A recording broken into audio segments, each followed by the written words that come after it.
Previous lecture में कहाँ पे थे? अच्छा, लिखा है कुछ?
क्या नाम है तुम्हारा बेटा? नाम क्या है? मनीष, कभी भी कंक्लूजन को निगेटिव ओरिएंटेड नहीं लिखते हैं। जैसे तुमने लास्ट लाइन में क्या लिखा? India's condition will get more worse and worse in the future. तो भविष्य में ये और खराब हो जाएगी। ये चीज निष्कर्ष में नहीं लिखेंगे।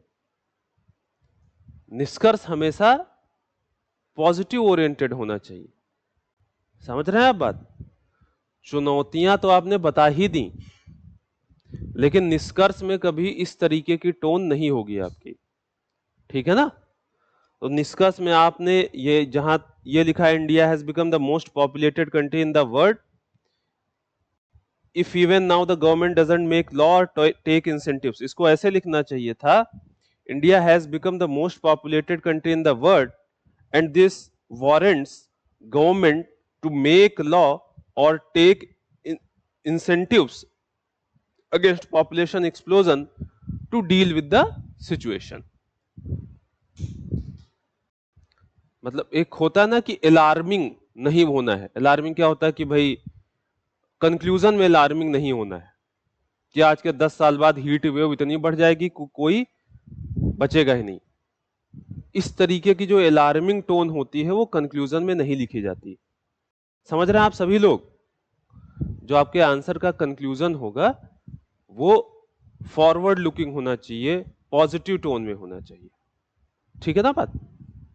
दूसरा, जो तुमने लिखा तो अच्छा है, तुम्हारा आंसर अच्छा लिखा है, एक दो चीजें जो तुम इसमें सुधारो वो ये है कि एग्जाम्पल्स कम है। जैसे तुमने पॉइंट लिखा पावर्टी, ठीक है, पावर्टी वाला पॉइंट बिल्कुल सही है, उसमें जो तुमने लिखा है वो भी सही है, लेकिन कोई एग्जाम्पल दो इसमें। जैसे तुमने लिखा मोर हैंड्स टू मोर अर्न, इसका कोई एग्जाम्पल दो। इलिटरेसी में जैसे तुमने एग्जाम्पल दिया है केरला और उत्तर प्रदेश का, ये अच्छा माना जाएगा पॉइंट तुम्हारा। फिर उसके बाद तुमने कहीं एग्जाम्पल नहीं दिया। इन्फेंट मॉर्टेलिटी रेट एग्जाम्पल नहीं, high birth rate and low death rate कौन सी कंट्री है इसमें, इसका एग्जाम्पल दो। जैसे इलीगल माइग्रेशन में तुमने एग्जाम्पल दिया, तो एग्जाम्पल हर पॉइंट में हो। ठीक है ना? वो आपके आंसर को एम्पेरिकल बनाता है। बाकी अंडरलाइन भी आपने सही किया है, इंट्रोडक्शन भी ठीक है। जब आप कहीं इसमें इंडिया की बात अगर कहीं पे कर रहे हैं, तो इंडिया की बात कर रहे हैं तो आप सेंसस 2011 आपके आंसर में आना चाहिए था, कहीं ना कहीं उसका उल्लेख होना चाहिए था कि सेंसस 2011 के अनुसार, समझ रहे हैं बात। तो आंसर में जब किसी आप रिपोर्ट का, सेंसस का, किसी किसी किसी जैसे United nation world population fund है, उसकी रिपोर्ट को कोट करते हैं तो आपका आंसर और ऑथेंटिक माना जाता है। ठीक है बात। तो हर टॉपिक के, जैसे पॉपुलेशन या डेमोग्राफी टॉपिक है, तो उसके पर आप एक क्या करें कि एक 3-4 इंपॉर्टेंट फैक्ट्स या रिपोर्ट्स को आप याद रखें। कमेटी, कमीशन, रिपोर्ट्स, फैक्ट्स, जितने भी आपके टॉपिक हैं सिलेबस में जो स्टैटिक नहीं है,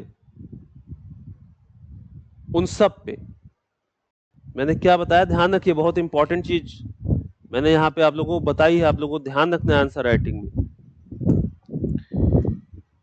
कि जो भी स्टैटिक टॉपिक नहीं है, जो भी डायनेमिक टॉपिक्स हैं, इसमें कुछ ऐड होता रहता है, कुछ बदलाव होता रहता है। उनमें 3-4 चीजें आप तैयार कर लीजिए उन टॉपिक के साथ। कुछ इंपॉर्टेंट कोई फैक्ट्स हो, कोई रिपोर्ट्स हो, ठीक है, और फिर कोई कमेटी या कमीशन हो।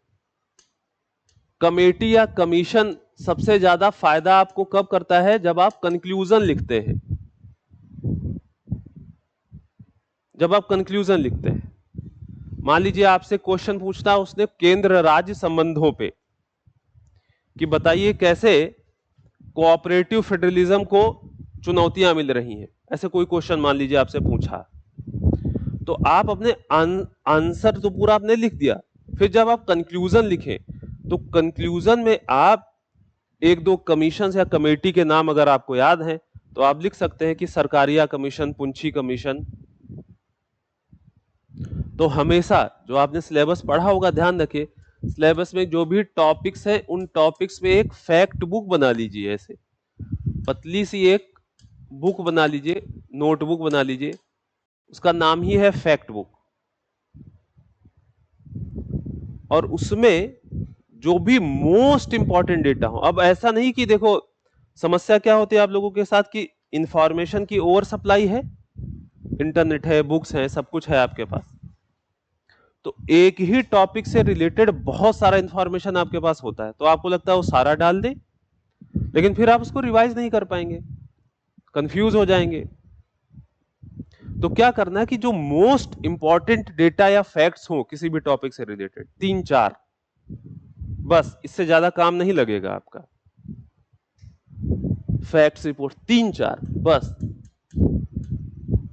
इनको आप नोट डाउन कर लें अपनी उस नोटबुक पे, और उस टॉपिक से रिलेटेड ये आपका क्या करा देगा, ये जैसे कई लोग पूछते हैं ना सर इंट्रोडक्शन लिखना नहीं आता, कंक्लूजन लिखना नहीं आता, तो इंट्रोडक्शन और कंक्लूजन कैसे बनता है? एक तरीका इसका ये है जो कई सारे टॉपिक्स पे लागू हो जाएगा, कि स्टार्ट करिए आप फैक्ट्स और किसी रिपोर्ट से, ये है इंट्रोडक्शन,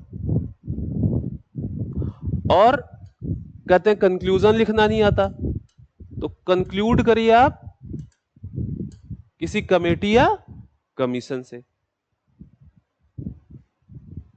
ये जो ट्रिक है, ये जितने आपके टॉपिक सिलेबस में मेंस के दिए हैं उसमें से बहुत सारे टॉपिक्स पे ये लागू हो जाएगी। जैसे इन्वायरमेंट पे लागू हो जाएगी, जैसे इकोनॉमिक पे लागू हो जाएगी, इंटरनल सिक्योरिटी पे लागू हो जाएगी, गवर्नेंस पे पूरा का पूरा लागू हो जाएगी। समझ रहे हैं आप बात? पॉलिटी के कुछ सेक्शंस में लागू हो जाएगी, सोशल इश्यूज पे लागू हो जाएगी, सोसाइटी वाला जो पार्ट है आपका। तो एक, लेकिन ये तब आप डेवलप कर पाएंगे जब आपने इस पे कॉन्शियसली काम किया हो।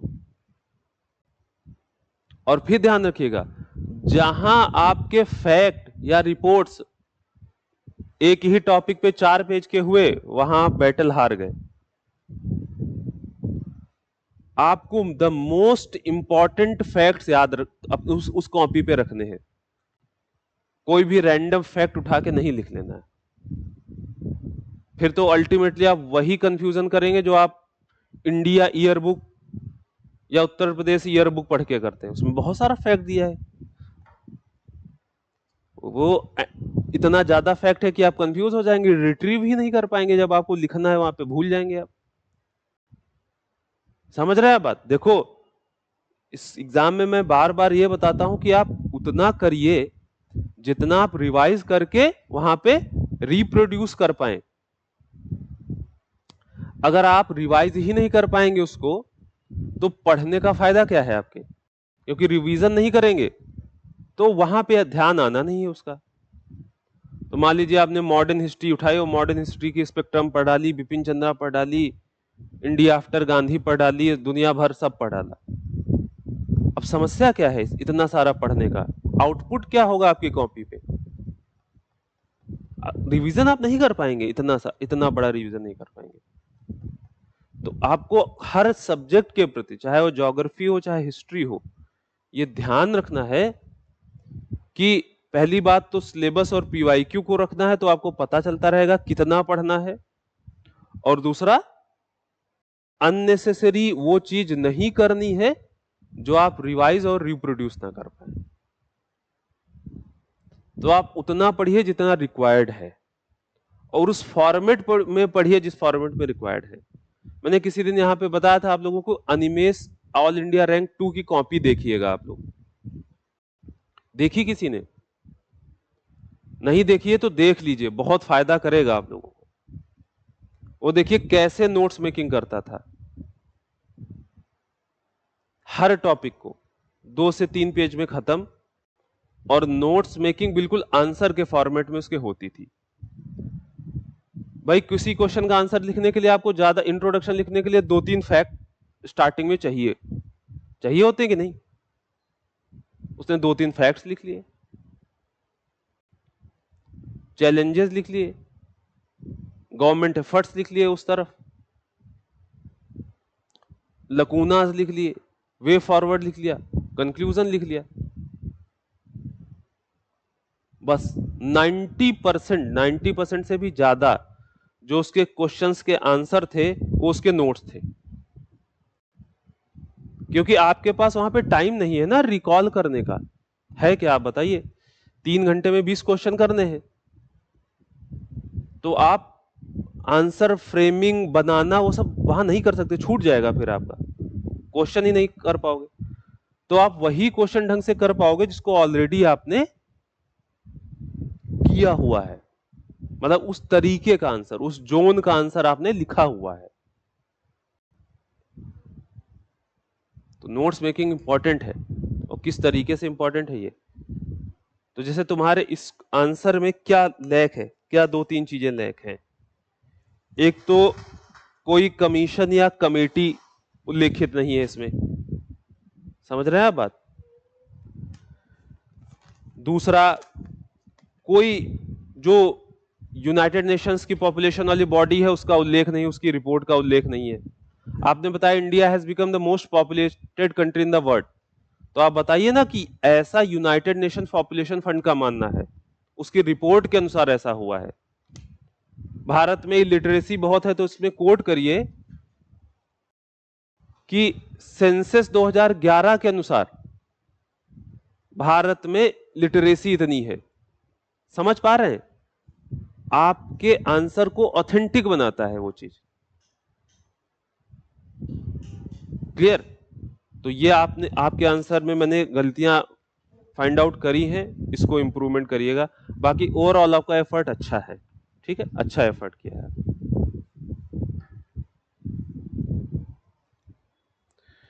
तो लास्ट टाइम का क्या पढ़ रहे थे? विंड्स, है ना? प्राइमरी विंड्स हो गई थी, हाँ, परमानेंट विंड्स हो गई थी।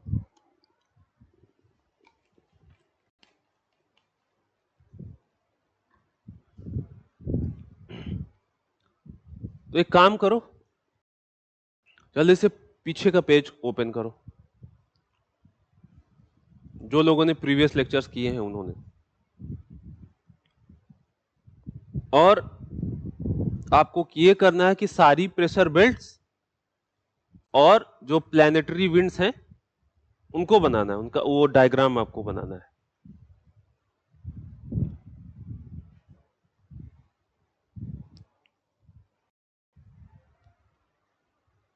और जल्दी।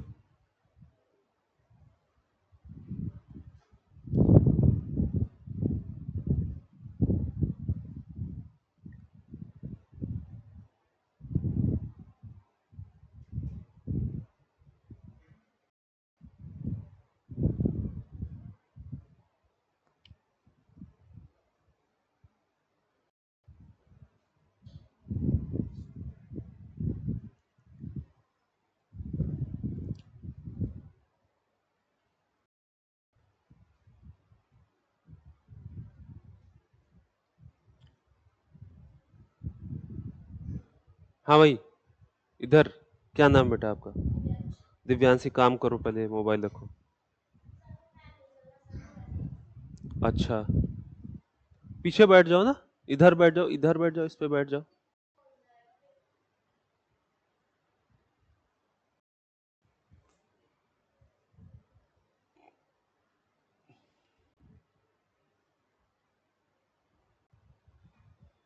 चलो बनाओ, डायग्राम बनाओ। इसीलिए तो टोक रहा था। प्रेशर बेल्ट्स और जो प्लैनेटरी विंड्स थी, तुम प्रीवियस लेक्चर में आई थी ना? हाँ, तो बनाओ।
हो गया?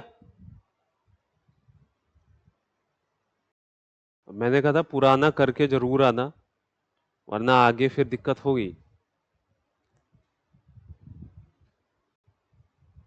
बड़ा सिंपल सा 7 प्रेशर बेल्ट्स आपको बनानी है और 3 परमानेंट विंड्स बनानी है। एक ट्रेड विंड है जो कि सब ट्रॉपिकल हाई प्रेशर बेल्ट से इक्वेटोरियल लो प्रेशर बेल्ट की तरफ चलेगी। एक वेस्टर्ली है पछुआ पवन, जो कि 30 से 60 डिग्री के बीच चलेगी। और तीसरी पोलर ईस्टर्ली है ध्रुवीय पूर्वा, जो कि 90 से 60 की तरफ चलती है। यही था ना, 7 pressure belts and 3 planetary winds. अब हम नेक्स्ट चलते हैं, हम विंड्स का क्लासिफिकेशन देख रहे थे, अगर आप लोगों को ध्यान हो।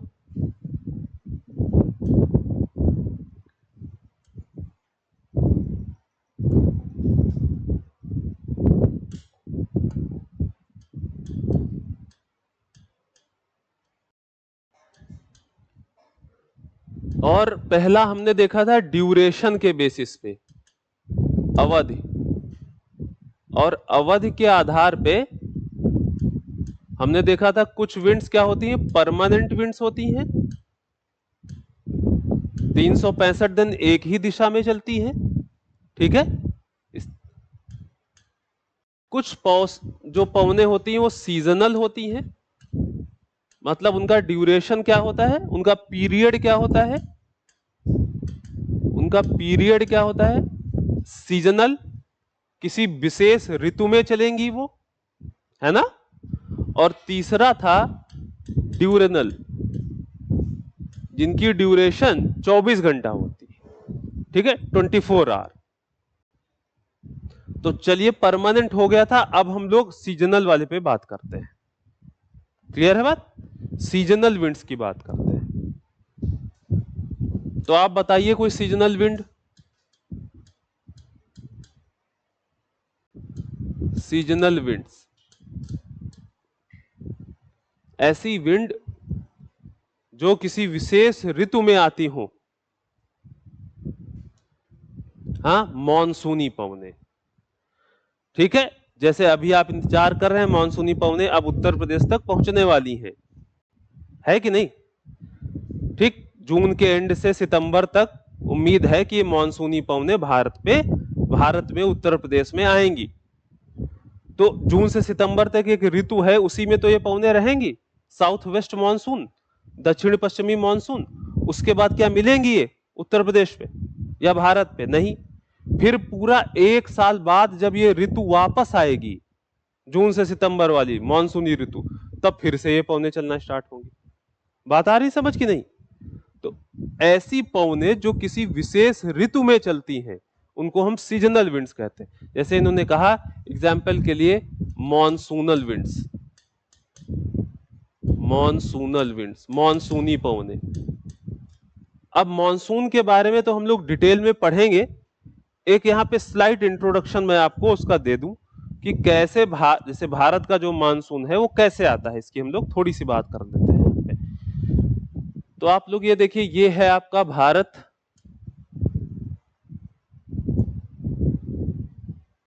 ठीक है, ये है आपका ओशन,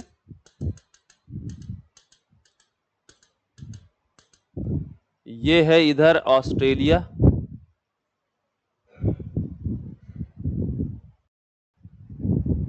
क्लियर। अब जून से सितंबर के बीच ऐसा क्या होता है कि भारत पे साउथ वेस्ट मानसूनल विंड आ जाती है? देखो, होता यह है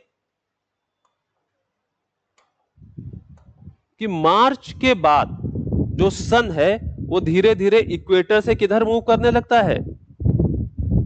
ट्रॉपिक ऑफ कैंसर की तरफ, कर्क रेखा की तरफ। तो कर्क रेखा की तरफ सन मूव करने लगता है, ठीक है। कब? आफ्टर मार्च, मार्च के बाद। तो मान लो जून तक, जून के समय ये सन कहां पे है? इस जगह पे है, ट्रॉपिक ऑफ कैंसर के पास, कर्क रेखा के पास। तो इस स्थिति में ये पूरा एरिया गर्म हो रहा होगा कि नहीं, क्योंकि सन वहां पे है। समझ आ रही बात? तो जब ये गर्म हो रहा होगा तो ये तो लैंड का सरफेस है, लैंड है, स्थल है।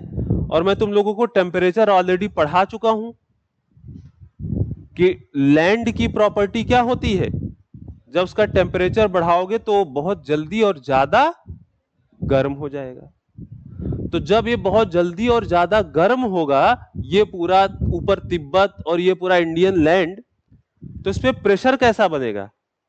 लो। अब टेम्परेचर और प्रेशर दोनों चीज मैं बता चुका हूं आप लोगों को।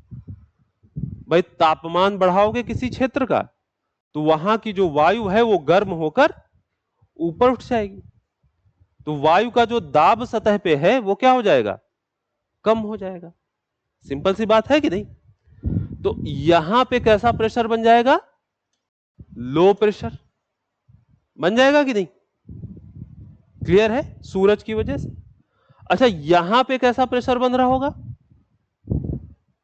ऑस्ट्रेलिया पे हाई प्रेशर। क्यों, क्योंकि यहां पे ठंडक है, सूर्य कहां गया, इससे दूर जा रहा है कि नहीं, देखो यहां से दूर जा रहा है कि नहीं। तो यहां पे तापमान में गिरावट होगी, और तापमान में गिरावट होगी तो यहां पे कैसा प्रेशर निर्मित हो जाएगा ऑस्ट्रेलिया के ऊपर, हाई प्रेशर। और अब आप सभी लोग पढ़ चुके हैं कि विंड किधर से किधर चलती है, हाई से लो। तो हाई से लो विंड चलने लगेगी।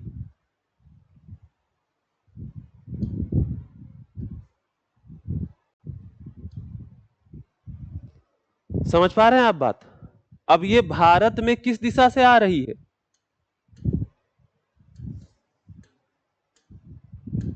साउथ वेस्ट से आ रही है कि नहीं।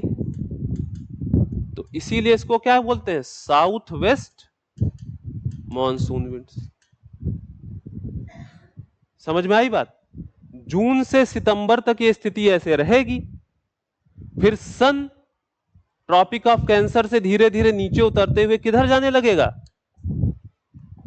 ट्रॉपिक ऑफ कैप्रिकॉन की तरफ। यहां पे जब सन यहां पे पहुंच जाएगा तो अब लो प्रेशर किधर बनेगा, यहां पे, और यहां पे ठंडक होगी, यहां पे हाई प्रेशर बनेगा। तो अब क्या ये साउथ वेस्ट मानसून विंड आएंगी भारत पे, नहीं आएंगी। समझ पा रहे हैं बात की नहीं। तो ये साउथ वेस्ट मानसून विंड कैसी विंड है, सीजनल विंड्स है, किसी विशेष ऋतु में आने वाली पवने हैं। इज इट क्लियर, समझ आई बात ये। तो लिख लो अब इसको, ये डायग्राम बना लो पहले।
हो गया,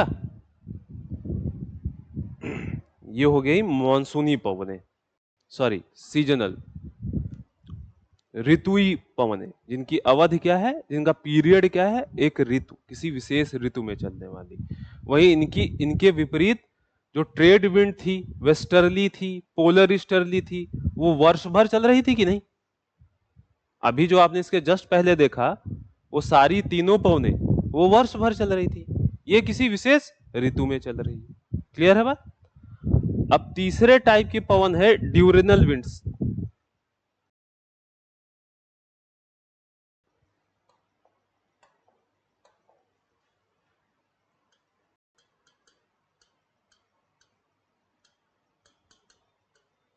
ड्यूरेनल विंड्स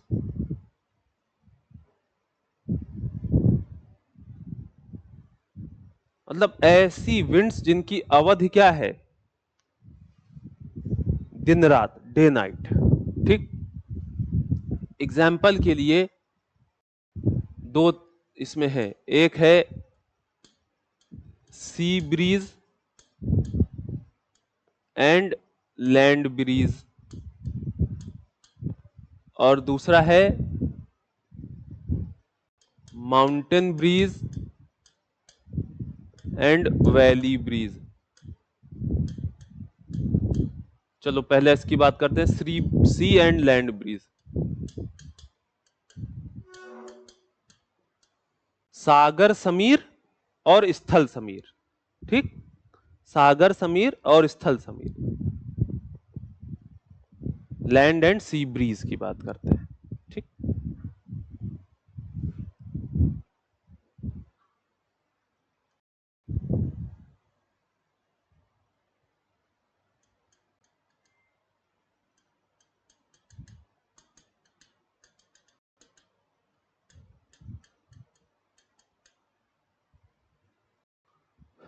दिन का समय है।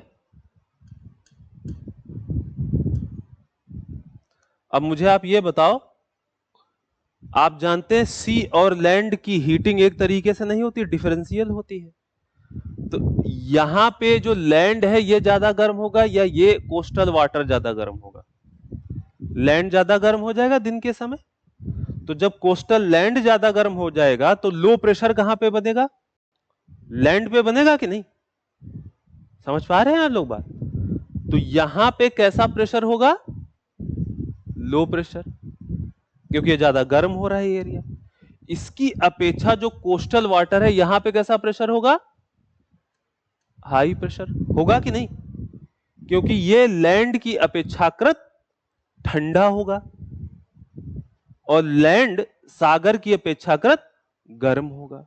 होगा कि नहीं ऐसा? तो यहां पे लो प्रेशर बन गया, यहां पे हाई प्रेशर बन गया। अब विंड किधर से किधर चलेगी? हाई टू लो, सागर से किधर की तरफ? कोस्टल लैंड की तरफ। तो ये कौन सी ब्रीज हो गई? सी ब्रीज, समुद्री समीर। समझ रहे हैं आप बात? अब रात्रि की बात करो।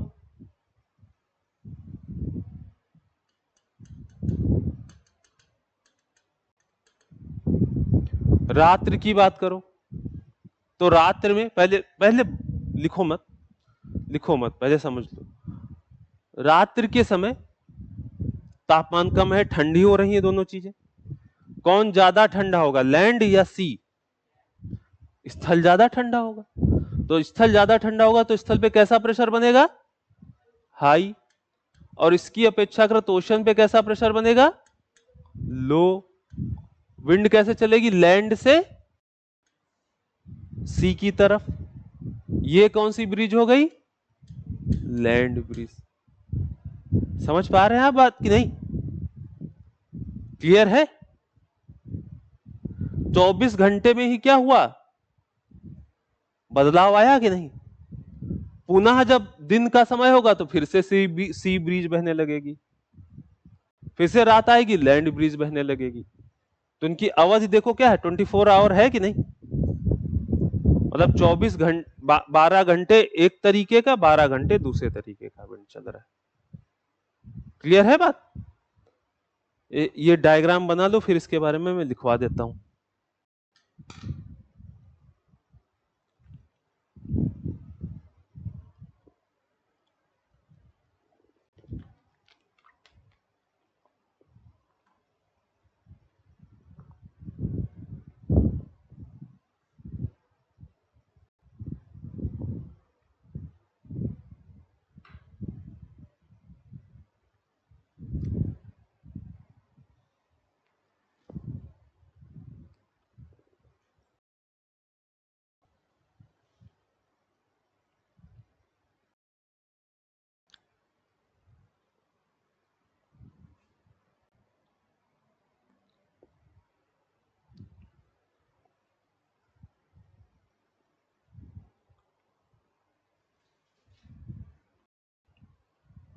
बना लिया?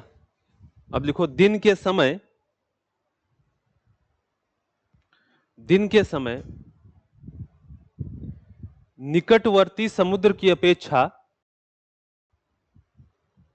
निकटवर्ती समुद्र की अपेक्षा स्थल भाग गर्म हो जाने के कारण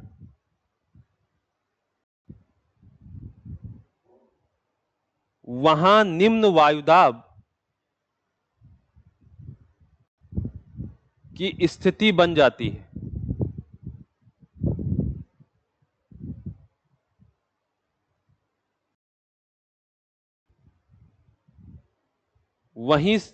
वहीं समुद्री भाग के ठंडा रहने के कारण अपेक्षाकृत उच्च वायुदाब बनता है। अपेक्षाकृत उच्च वायुदाब बनता है, जिसके परिणाम स्वरूप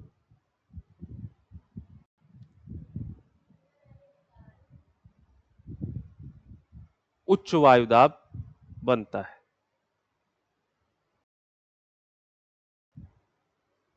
जिसके परिणाम स्वरूप समुद्र से स्थल की ओर तट पर समुद्र समीर चलने लगती है। During the day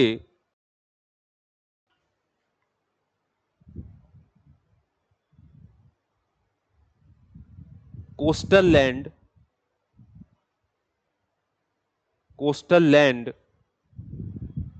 develops low pressure due to heating,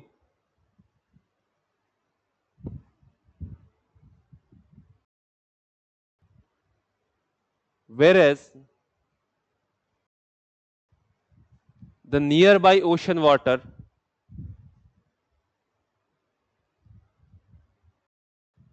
develops relatively high pressure.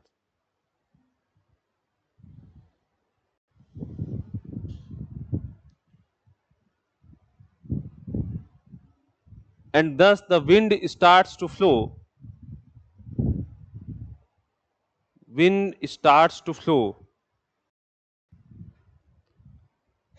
from the ocean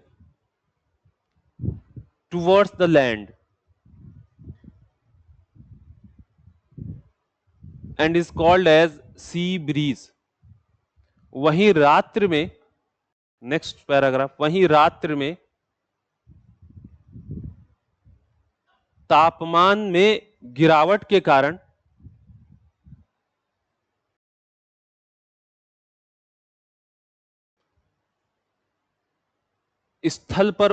तटीय स्थल पर उच्च वायुदाब,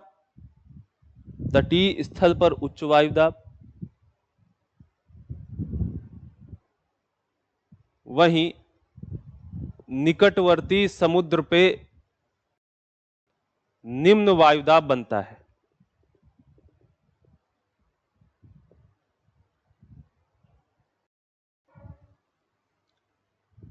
जिस कारण पवनें स्थल से समुद्र की ओर बहती हैं।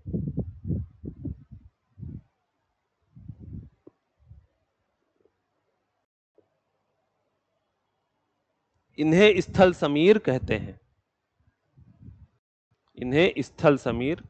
During the night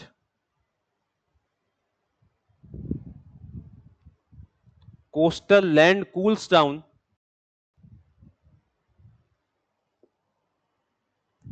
and develops high pressure.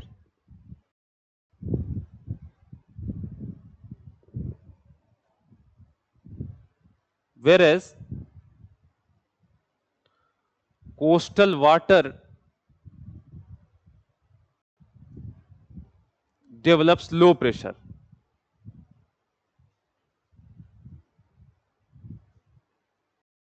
And thus the wind starts to flow from land towards water.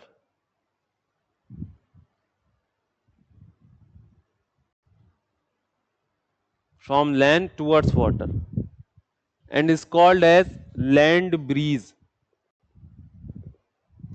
Called as land bridge.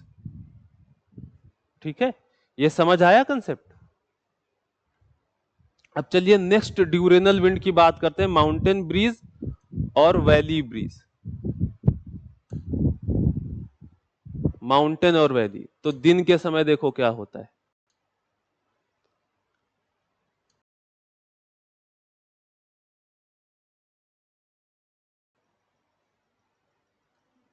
ये माउंटेन्स हैं और ये घाटी है।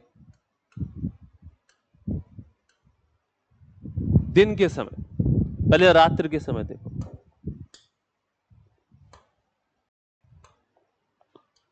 रात्रि के समय मैंने आपको बताया सोलर इंसोलेशन के कारण सरफेस गर्म होता है सूर्य तप के कारण, और जो अर्थ का रेडिएशन होता है पार्थिव विकिरण, उसके कारण वो ठंडा हो जाता है। बता चुका हूं ऑलरेडी टेम्परेचर। अब ये जो अर्थ का रेडिएशन है ये रात्रि के समय यहां से भी वापस जा रहा होगा, यहां से भी वापस जा रहा होगा कि नहीं, उसी के कारण सरफेस ठंडा होता है। अब यहां पे जो अर्थ का रेडिएशन स्पेस में जा रहा है वो तो सीधे निकल जा रहा है, जिसके कारण माउंटेन की ये जो स्लोप है, ढाल है, ये खूब ठंडी हो जाएगी। इसकी अपेक्षाकृत वैली से जो ये रेडिएशन अर्थ का निकल रहा है वो ट्रैप हो जा रहा है। देखो इसको रास्ता मिला क्या आगे जाए, इधर से निकला तो इधर ट्रैप हो गया, सॉरी।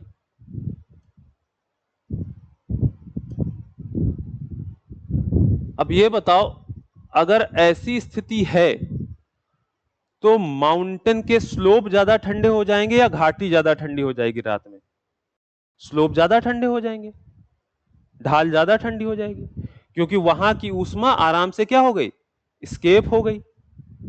और घाटी की ऊष्मा क्या हो रही है, टकरा जा रही है, वहीं के वहीं रह जा रही है उसमें से कुछ मात्रा। तो ठंडे दोनों होंगे, लेकिन जो पर्वत है उनकी ढाल ज्यादा ठंडी हो जाएगी कि नहीं बताओ? दिख रहा है ना आपको यहां पे? तो पर्वत की ढाल जब ज्यादा ठंडी हो जाएगी तो इसके कांटेक्ट में जो एयर है, इसके कांटेक्ट में जो एयर है वो भी क्या होगी, ठंडी होगी कि नहीं? भाई सरफेस के कांटेक्ट में जो एयर है वो भी तो ठंडी हो जाएगी। और ठंडी एयर कैसी होती है, भारी होती है कि नहीं? और भारी एयर अपने वेट के कारण गुरुत्वाकर्षण बल लगेगा W=mg, और गुरुत्वाकर्षण बल के कारण ये किधर जाएगी, ढाल से होते हुए घाटी की तरफ उतर जाएगी कि नहीं? समझ पा रहे हैं? तो रात्रि में पवन कैसे चलती है, पर्वत की ढाल से घाटी की तरफ, नीचे की ओर। समझ रहे हैं आप बात? इसको क्या बोलते हैं हम, माउंटेन ब्रीज, पर्वत समीर। ठीक है, ये क्या है, माउंटेन ब्रीज, पर्वत समीर।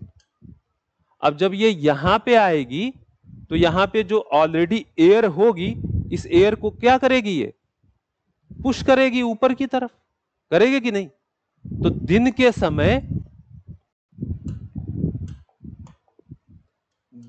समय एयर क्या होगी, नीचे वाली एयर जो कि रिलेटिवली गर्म होगी वो क्या होगी, ऊपर उठेगी कि नहीं? समझ पा रहे हैं? जब ये आई तो इसको रिप्लेस करेगी कि नहीं, इसकी एयर को, जो वैली में ऑलरेडी है, स्थान तो उतना ही है ना। तो अगर कोई और एयर आ रही तो नीचे की एयर रिप्लेस भी तो होगी, और नीचे की अपेक्षाकृत गर्म एयर का ऊपर उठ जाना, ये कौन सी ब्रीज है, वैली ब्रीज, घाटी समीर। ये दिन के समय, वो रात्रि के समय। समझ आया बात कि नहीं? माउंटेन ब्रीज और वैली ब्रीज। किसी को ना आया हो तो रिपीट में कर दूं, पूछ ले वो क्या नहीं है समझ में आया इसमें। बताओ भाई, आ गया माउंटेन और वैली ब्रिज? ठीक है, तो अब ये डायग्राम बना दो, फिर मैं लिखवा दूं।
लिखो, रात्रि के समय, रात्रि के समय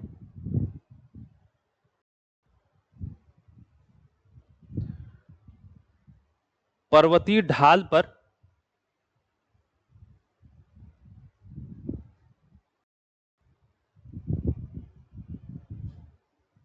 पार्थिव विकिरण के द्वारा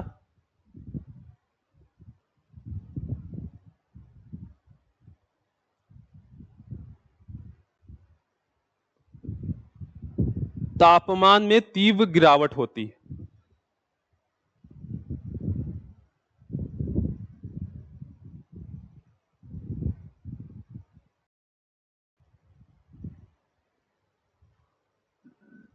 ढाल से, इस ढाल से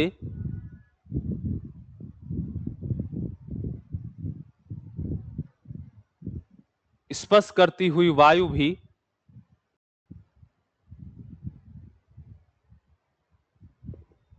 ठंडी हो जाती है।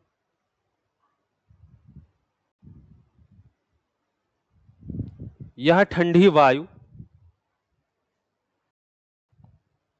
ढलान के सहारे नीचे घाटी की तरफ उतरना प्रारंभ कर देती है, नीचे घाटी की ओर उतरना प्रारंभ कर देती है। इसे पर्वत समीर कहते हैं। During night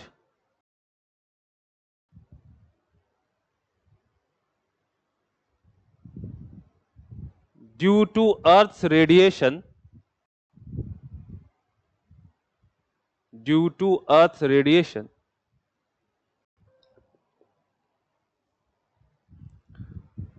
the surface of the slopes, the surface of the mountainous slopes, the surface of the mountainous slopes gets cooled down,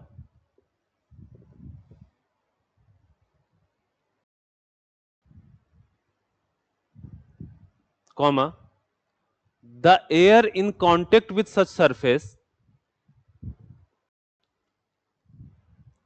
also cools down,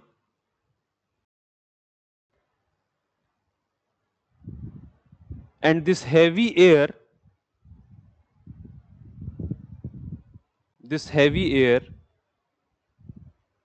under the influence of gravity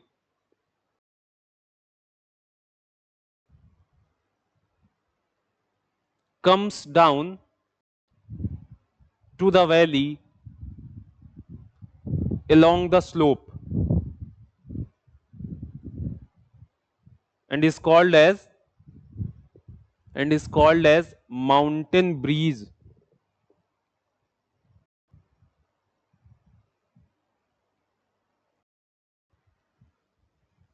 समझ आई गई बात?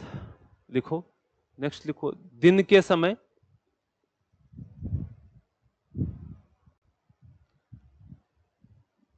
घाटी की गर्म हवा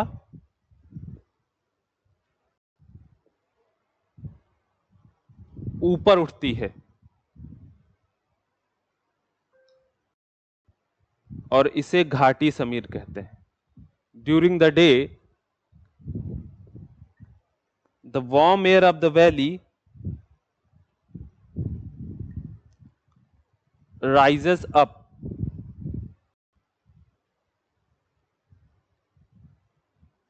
and this is called as valley breeze.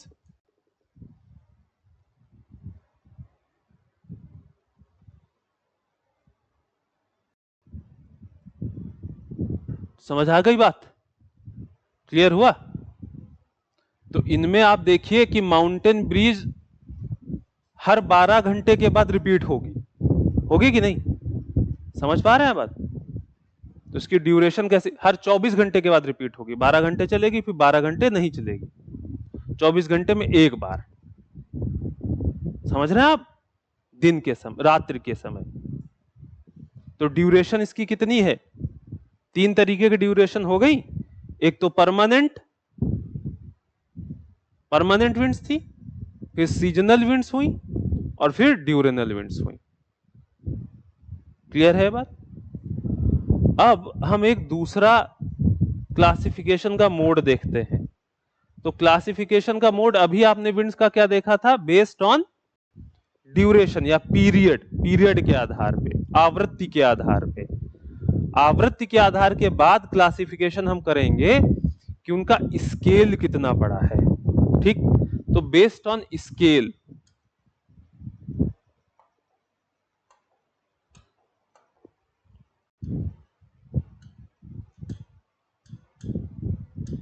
व्यापकता कितनी है, तो व्यापकता के आधार पे विंड्स को 3 तरीके से क्लासिफाई किया जा सकता है। क्या है ये 3 तरीके? प्राइमरी विंड्स, सेकेंडरी विंड्स और टर्शरी या लोकल विंड्स।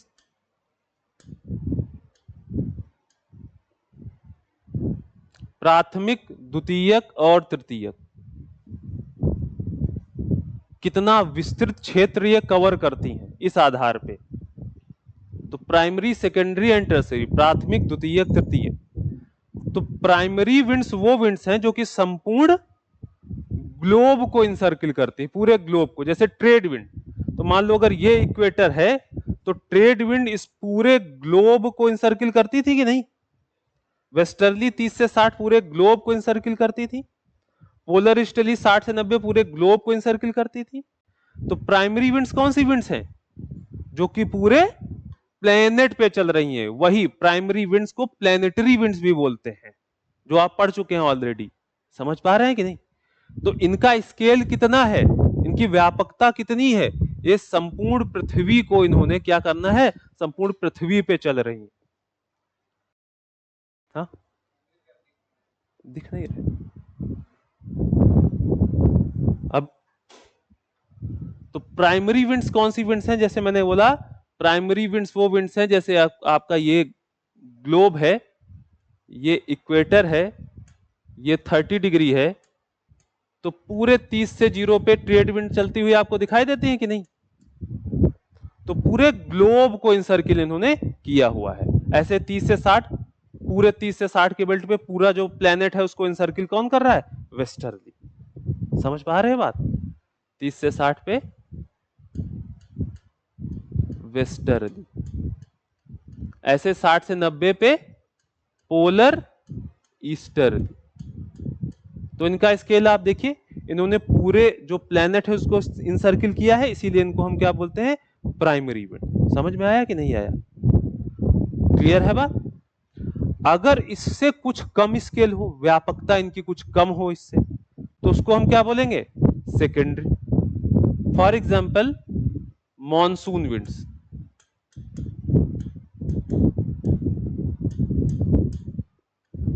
अब मॉनसून विंड देखो कहां से कहां चलती है। अभी इंडिया का मॉनसून आपने देखा, कहां से कहां था?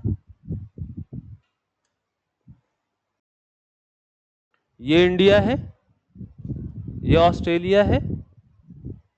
इनका स्केल इतना ही तो था। क्या ये पूरे पृथ्वी पे चल रही हैं क्या? नहीं, 2 कॉन्टिनेंट ऑस्ट्रेलिया और इंडिया के बीच आपको चलती हुई दिखाई दे रही। तो इनका स्केल इससे कम हो गया कि नहीं हो गया? मॉनसून का कम हो गया ना स्केल, तो इसीलिए इनको सेकेंडरी विंड्स बोलते हैं। तो इसमें मॉनसून भी है, इसमें एयर मास भी है। आगे आप पढ़ेंगे इसको, क्या होता है एयर मास, वायु राशि। तो ये सब विंड्स कैसी हैं? Secondary winds. फिर जब स्केल और सीमित हो जाएगा, इसकी व्यापकता और कम हो जाएगी, तो ये कैसी विंड हो जाएंगी? टर्शरी, तृतीयक विंड्स। ठीक है बात? जब ये स्थानीय पवने बन जाएंगी, क्लियर, जिनके चलने का कारण स्थानीय वायु दाब में हुआ बदलाव होगा। कोई ग्लोबल स्केल पे हम बात नहीं कर रहे हैं, ना कोई बड़े कॉन्टिनेंटल स्केल पे बात कर रहे हैं। हम बहुत स्थानीय स्तर पे जब बात करेंगे, जैसे उदाहरण के लिए लू क्या पूरे भारत में चलती है, या कोई 1 से 2 महाद्वीपों पे चलती है, या पूरे पृथ्वी पे चलती है? भारत में, भारत के उत्तर जो भाग है उसके कुछ राज्यों में चलती है। राजस्थान, दिल्ली, हरियाणा, उत्तर प्रदेश, बिहार, थोड़ा बहुत वेस्ट बंगाल। तो बस ये 4-5 स्टेट्स ही है तो जहां पे लू चलती है। समझ पा रहे हैं आप बात की नहीं? तो अगर स्केल और छोटा हो जाएगा तो उसको कैसी विंड हम बोलेंगे? टर्शरी या लोकल विंड। समझ पा रहे हैं आप बात की नहीं? तो ये और ये तो आप ऑलरेडी पढ़ चुके हैं कि नहीं? ट्रेड वेस्टर्ली, पोलर ईस्टर्ली, ये पढ़ चुके हैं, ये भी पढ़ चुके हैं। एयर मास में आगे पढ़ाऊंगा। तो यहां पे हम लोग डिटेल में किसकी बात करेंगे? टर्शरी या लोकल विंड्स की। तो लिख लो, थोड़ा ये डायग्राम बना लो इस तरीके से, प्राथमिक, द्वितीयक, तृतीयक, बेस्ड ऑन स्केल।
लिख लिया?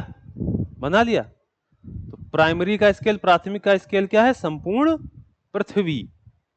सेकेंडरी का प्राइमरी से कम व्यापकता है, जैसे एक महाद्वीप या एक से ज्यादा, एक दो महाद्वीप, उदाहरण के लिए मानसून या वायु राशि। फिर तृतीयक को हम थोड़ा डिटेल में करेंगे। तो इस टर्शरी या लोकल विंड्स हेडिंग डालिए, लिखिए, ये पवने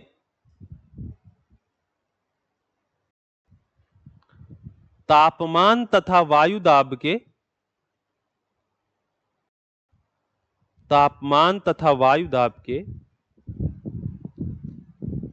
स्थानीय अंतर के कारण चलती हैं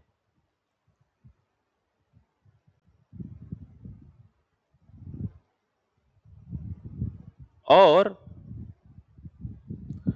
बहुत छोटे क्षेत्र को प्रभावित करती हैं। These winds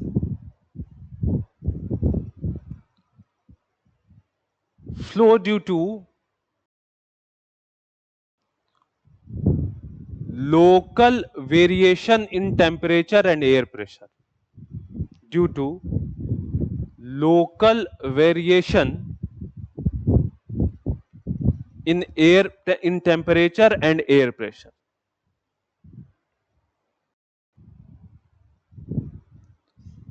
And their coverage area is also local.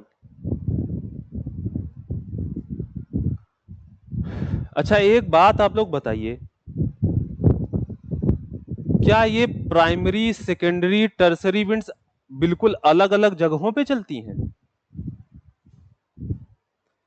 Bharat कहां पे है? उसका जो लैटिट्यूड है कुछ ये है, 8 से 37 डिग्री। तो भारत मुख्यतः किस विंड के इंपैक्ट में आ रहा है? ट्रेड के इंपैक्ट में आ रहा है कि नहीं? व्यापारिक पवन के आ रहा है कि नहीं? तो प्राइमरीली ये किस क्षेत्र में है जहां पे व्यापारिक पवन बहती है? प्राइमरी विंड से यहां पे क्या है? व्यापारिक पवन। लेकिन ये जो सेकेंडरी विंड है, मॉनसूनल है, ये इसी में तो बह रही है। बताइए, यहीं तो फ्लो हो रही है कि नहीं? इसका मतलब यह है कि सेकेंडरी विंड ने उतने क्षेत्र में प्राइमरी विंड को क्या कर दिया? निरस्त कर दिया। नहीं तो ये विंड ऐसे कैसे फ्लो हो सकती थी? ये तो विंड ऐसे फ्लो होनी चाहिए थी कि नहीं? क्लियर है बात? समझ पा रहे हैं कि नहीं? हुआ ये कि ये जो मॉनसूनल पवन बहने के जो कारण हैं, इन कारणों ने इस क्षेत्र में प्राथमिक पवनों के बनने वाले कारण को क्या कर दिया? ओवर राइड कर दिया। समझ पा रहे हैं आप बात की नहीं? ओवर राइड कर दिया। ये ज्यादा प्रभावी है। Is it clear? समझ आई बात की नहीं? ऐसे ही लोकल विंड्स किसी और छोटे से स्तर पे, मान लो लू की बात कर लो, तुम लू की बात कर लो, तो उत्तर प्रदेश और बिहार, यहां पे क्या हुआ? ओवरऑल पैटर्न को तुम भूल जाओ, इतने बड़े इतने छोटे से क्षेत्र में क्या हो रहा है? विंड ऐसे फ्लो हो रही। तो यहां पे प्राइमरी और सेकेंडरी को भी क्या कर दिया? उस लोकल एरिया पे इस विंड ने ओवरराइड कर दिया। क्लियर हो रही बात कि नहीं? भाई ट्रेड विंड क्यों बह रही है? क्योंकि यहां पे हाई प्रेशर और यहां पे लो प्रेशर, इसलिए ट्रेड ऐसे बह रही थी। लेकिन अब क्या हुआ? इस मैकेनिज्म को किसने, मॉनसूनल मैकेनिज्म में क्या कर दिया? ओवरराइड कर दिया। ऐसे उत्तर प्रदेश और बिहार में लोकल टेम्परेचर और एयर के डिफरेंसेस ने एक लोकल पवन फ्लो कर दी, जो इसकी डायरेक्शन हो सकता है ऐसे हो। समझ पा रहे हैं आप बात की नहीं? एक है ओवरऑल पूरा प्लेनेट, उसमें ये विंड चल रही, ट्रेड विंड चल रही, लेकिन उसके भीतर सब्सिक्वेंटली कुछ सेकेंडरी और टर्सरी लेवल पे डिफरेंसेस की वजह से विंड प्राइमरी विंड को क्या कर रही है? वहां पे ओवरराइड कर दे रही। क्लियर हो रही बात की नहीं है? समझ आया तुमको? जैसे समझो इस चीज को, ये पूरा क्लासरूम है, ये पूरा क्लासरूम किधर की तरफ मान लो मूव हो? आगे की तरफ मूव हो रहा है, इस डायरेक्शन में मूव हो रहा है आगे की तरफ। लेकिन इस क्लास के भीतर ही हो सकता है ये पोडियम इधर की तरफ मूव होने की बजाय इधर मूव हो रहा है। पूरा क्लास उधर की तरफ मूव हो रहा है, लेकिन ये podium with in the class किधर मूव हो रहा है? इधर। समझ पाए अब इस चीज को? क्लियर है अब? तो ये primary, secondary and tertiary wind होता है। तो चलिए अब टर्सरी विंड की बात करें।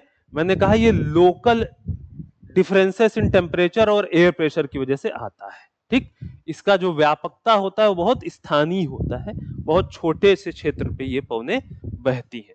अब ये पवनें दो प्रकार की हो सकती हैं टर्सरी विंड्स। कौन कौन से दो प्रकार हैं?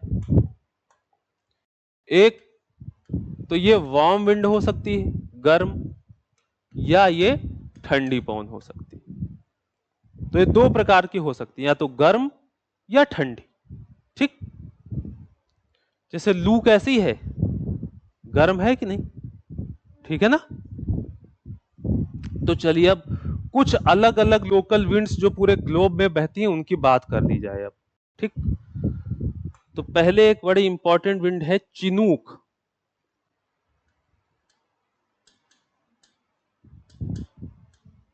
चिनूक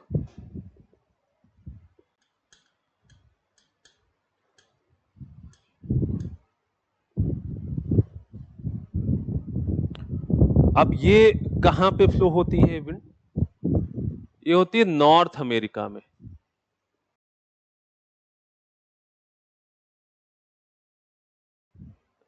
ये है आपका, अगर आपने मैप कभी पढ़ा हो तो ये है रॉकी माउंटेन।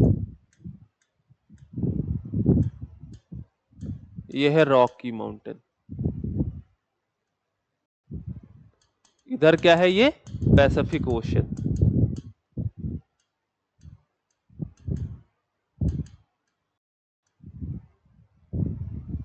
ठीक, अब बहुत स्थानीय स्तर पे, इतने व्यापकता के क्षेत्र पे एक विंड चलती है जो कि ये है आपका रॉकी माउंटेन, और ये आपका पैसिफिक है। लोकल स्तर पे चल रही है ये। अब आप मुझे ये बताओ, आप लोगों को मैं ऑलरेडी कुछ प्रोसेसेस के बारे में बता चुका हूं कि नहीं? बताइए यहां पे कौन सा प्रोसेस हो रहा है? कौन सा प्रोसेस होगा जब विंड ऐसे ऐसे उतरेगी तो? और रिवीजन नहीं करोगे तो दिक्कत होगी, मैंने बहुत पहले बताया था तुम लोगों को। हाँ, चलो मैं और थोड़ा सा इसको बता देता हूं। ये विंड है जो कि इधर चल रही है, इसके स्लोप को पकड़ते हुए ऊपर बढ़ी, फिर इसके स्लोप को पकड़ते हुए नीचे आ गई। कौन सा प्रोसेस होगा अब इसमें? Adiabatic process. सच बताओ किस किसने रिवीजन एक को बार नहीं किया अपनी कॉपी में? कैसे काम चलेगा बताओ? अभी जेट स्ट्रीम वगैरह पढ़ाएंगे तो तुम लोगों को हवा नहीं लगेगी फिर, और फिर कहोगे समझ में नहीं आ रहा है। गलत बात है ना भाई। ज्योग्राफी मैंने बताया सोशल इश्यूज नहीं है कि यहाँ पे जनसंख्या दर बढ़ती जा रही है क्योंकि दिन भर लगे हुए हैं। तो कुछ बुद्धि लगाना पड़ेगा यहाँ पे, और रिवीजन नहीं करोगे तो नहीं समझ में आएगा।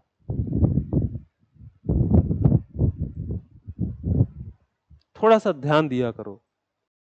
एडियाबेटिक प्रोसेस याद है? Adiabatic process expansion and cooling, contraction and heating. याद आया? एयर अगर ऊपर बढ़ेगी तो ये एक्सपेंड होगी। क्यों? क्योंकि बाहर से पड़ने वाला दबाव ऊपर बढ़ते समय कम होता जाता है, और जब ये एक्सपेंड होगी तो कूल डाउन हो जाएगी। हो जाएगी कि नहीं? तो इधर क्या होगा? एक्सपेंशन एंड कूलिंग, इसकी वजह से इस साइड पे बादल बनते होंगे, और यहां पे क्या होता होगा? बारिश। क्योंकि कंडेंसेशन के लिए इंपॉर्टेंट क्या है? कूलिंग। संघनन के लिए इंपॉर्टेंट है कूलिंग, संघनन से ही बादल बनेंगे। तो जिस तरफ विंडवर्ड स्लोप है माउंटेन का, वहां पे एक्सपेंशन और कूलिंग होगी, बादल बनेंगे, बारिश होगी। और जब यही विंड अब नीचे उतरेगी तब यहां पे क्या होगा? जब ये नीचे जाएगी तो नीचे जाते समय इस पे आसपास से पड़ने वाला दबाव कम होगा या बढ़ेगा? बढ़ेगा, क्योंकि नीचे जाते समय दबाव बढ़ता है। तो नीचे जाएंगे, दबाव बाहर से बढ़ेगा, तो ये क्या होगी? अब कॉन्ट्रैक्ट होगी, संपीड़ित होगी। और जब संपीड़ित होगी तो क्या हो जाएगी? गर्म हो जाएगी। गर्म हो जाएगी कि नहीं? और गर्म हो जाएगी तो किसी प्रकार का संघनन नहीं होगा। और अब जो ये विंड नीचे आ रही होगी, ये पूरी तरीके से गर्म और सूखी होगी कि नहीं? समझ पा रहे हो कि नहीं? इसने अपना सारा मॉइस्चर तो यहीं पे गिरा दिया।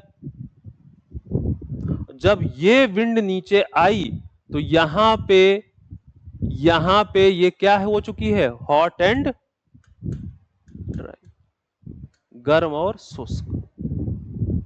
समझ पाए बात? ये चिनूक विंड ऐसे ही है। ये रॉकी माउंटेन के, ये आपका रॉकी माउंटेन है, इसके पश्चिमी ओर से चलती है, इधर बारिश होती है इस विंड के कारण, और जब ये रॉकी माउंटेन के इस साइड उतरती है तो ये पूरी तरीके से गर्म और शुष्क हो चुकी होती है ड्यू टू एडियाबेटिक प्रोसेस। और जब ये गर्म और शुष्क हो चुकी होती है तो इसका एक फायदा होता है। क्या? ये है पूरा प्रेरी का मैदान, घास का मैदान है ये प्रेरी। ये मैदान शीत ऋतु में यहां पे पूरी बर्फ जम जाती है, और जब बर्फ जम जाएगी तो कोई खेती आप कर नहीं पाएंगे। अब ये जो चिनूक विंड है, लोकल विंड, जब ये गर्म और शुष्क विंड नीचे उतरती है, इधर ये क्या है? प्रेरी। तो यहां पे जो बर्फ जमी है, इस बर्फ को ये क्या कर देगी? बताओ, मेल्ट कर देगी कि नहीं? समझ में आई बात?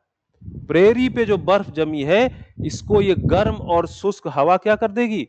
मेल्ट कर देगी, गला देगी, जिसके कारण ये घास का मैदान फिर से खेती के लिए उपयोग में लाया जा सकता है। बर्फ में तो खेती कर नहीं सकते ना, समझ में आई बात? तो इसीलिए चिनूक को क्या बोला जाता है? स्नो ईटर भी बोला जाता है।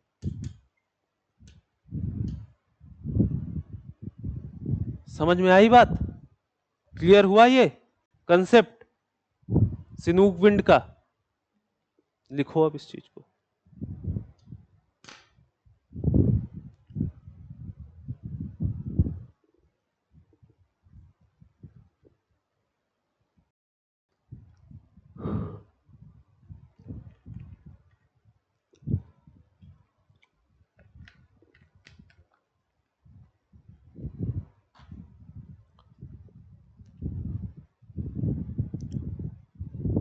चिनूक का जो शाब्दिक अर्थ है, लिटरल मीनिंग, वो होता है हिमभक्षी, स्नो ईटर।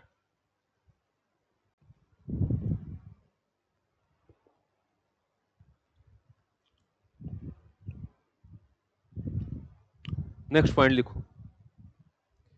यह पवन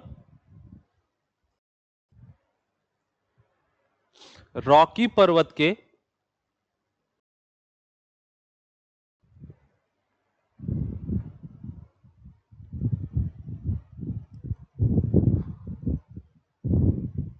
पूर्वी ढाल पर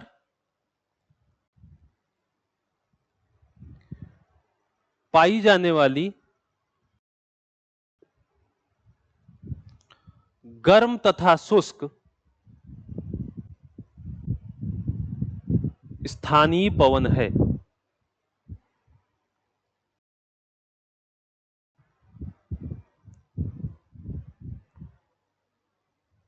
This wind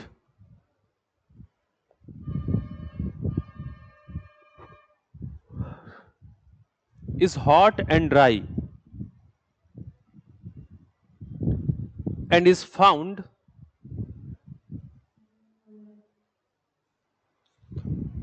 along the eastern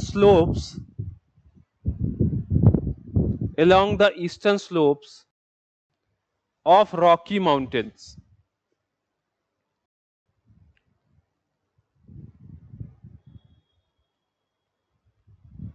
ठीक है? जो एरिया ये कवर करती है, अगर कभी आपने मैप देखा हो तो ये कनाडा है और ये यूएस है। यहां पे एक जगह है ब्रिटिश कोलंबिया, जो कि कनाडा का पार्ट है। ब्रिटिश कोलंबिया, तो ब्रिटिश कोलंबिया से लेके कोलोराडो, ये सब नाम सुने हैं कि नहीं? मैप देखेंगे तब सुनेंगे।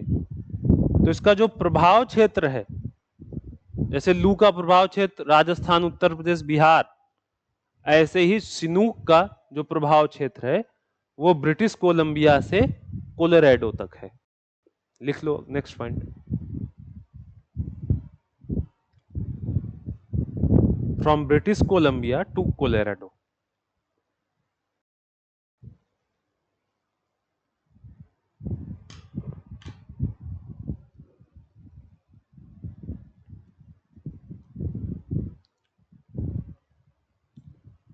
नेक्स्ट पॉइंट लिखो इसमें। This wind melts the snow of the grasslands of prairies.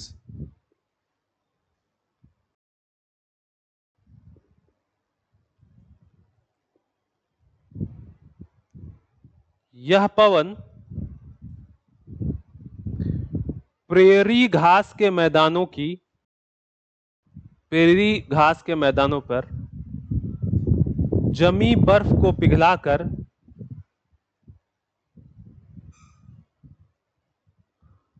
कृषि और चारागाह के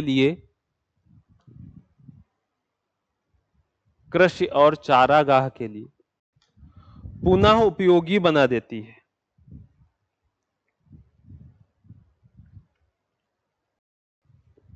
ठीक है? तो ये हो गया चिनूक। अब एक और विंड है फोन। फोन ये भी चिनूक के समान ही है, लेकिन ये कहां पे बह रही है? यूरोप में। ठीक, यूरोप में।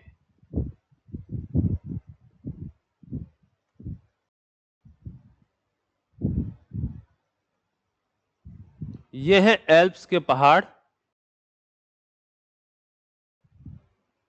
ठीक, ये है एल्प्स के माउंटेन।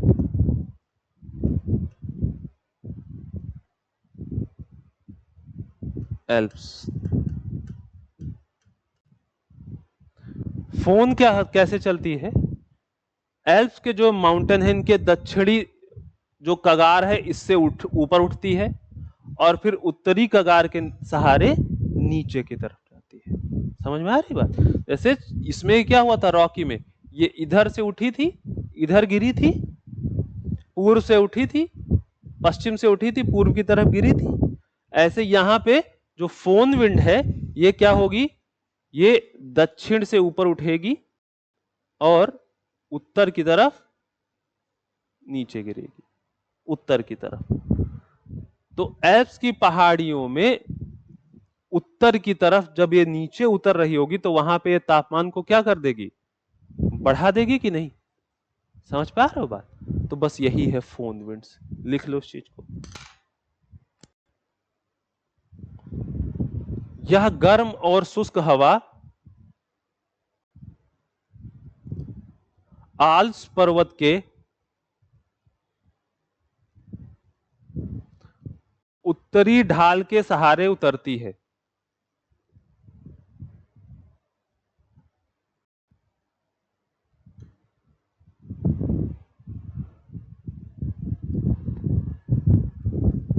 उत्तरी ढाल के सहारे उतरती है। Similar to Chinook, this wind is similar to Chinook and descends down, next one, and descends down along the northern slopes of Alps. Next point, इसका सर्वाधिक प्रभाव स्विट्जरलैंड, इसका सर्वाधिक प्रभाव स्विट्जरलैंड में देखा जाता है। Switzerland is most affected by phone. Next point, this wind melts the snow, melts the snow, which is important for the grapes agriculture. यह पवन बर्फ को पिघला देती है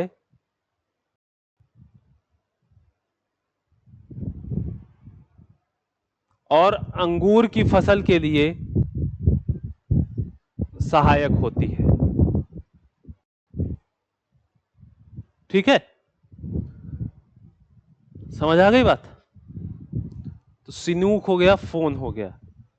अब हम कुछ और कई सारी पवने हैं, इनके बारे में बात करते हैं, जो कि मेडिटेरेनियन सी के इस पार से उस पार फ्लो करती हैं।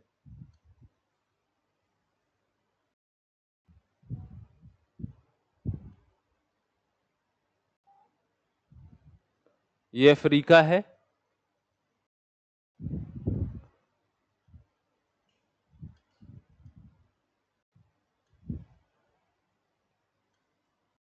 ये यूरोप है, और ये है आपका कौन सा सी? मेडिटेरेनियन सी, भूमध्य सागर। ठीक है, अफ्रीका, यूरोप और भूमध्य सागर इनके बीच। अब यहां पे बहुत सारी पवनें आपको चलती हुई मिलेंगी। ये एरिया कौन सा एरिया है? अगर आप देखें, ये पूरा एरिया कौन सा एरिया है? हाँ, मैप ओपन करो जल्दी से।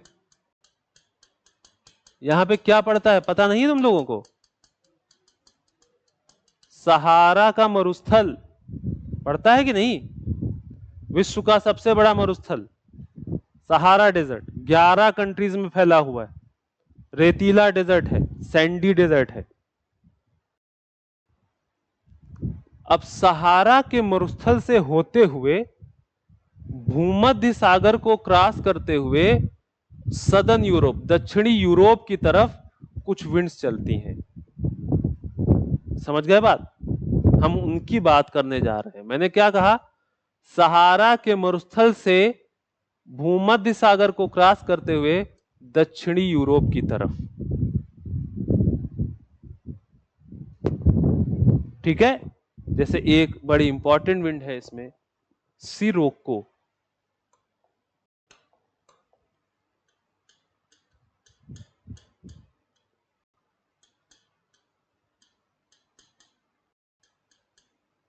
सिरोको विंड, समझ आई बात? सिरोको।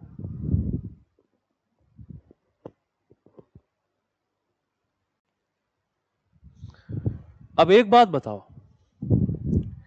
ये विंड सहारा के मरुस्थल से चल रही जो कि रेतीला डेजर्ट है। भूमध्य सागर से इसको क्या मिल गया? मॉइस्चर मिल गया।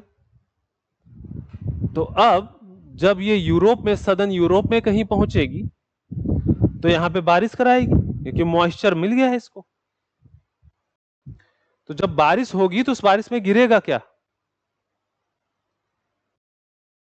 पानी तो गिरेगा ही, लेकिन पानी के साथ क्या होगा इसमें? लाल रेत, जो कि ये सहारा डेजर्ट से अपने साथ उड़ा के ले गई है। समझ आए बात? तो दक्षिणी यूरोप में कैसी बारिश होगी? लाल बारिश, जिसको खूनी बारिश बोलते हैं। तो ये कोई दैवीय प्रकोप नहीं है खूनी बारिश का होना, बल्कि इसको लॉजिकली एक्सप्लेन किया जा सकता है। ये सहारा के मरुस्थल की रेत है जो कि कुछ स्थानीय पवने वहां से उड़ा के भूमध्य सागर होते हुए दक्षिणी यूरोप तक पहुंच के उन्होंने बारिश कराई है इसकी। क्लियर है बात? समझ आया सिरोको का कंसेप्ट? लिख लो अब इसको, ये डायग्राम बना दो।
हो गया? बन गया?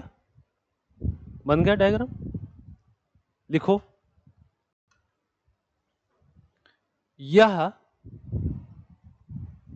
गर्म, शुष्क तथा रेत से भरी हवा है जो सहारा के रेगिस्तानी भाग से प्रारंभ होकर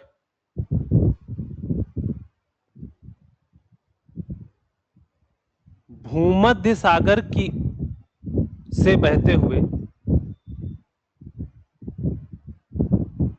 दक्षिणी यूरोप में प्रविष्ट करती है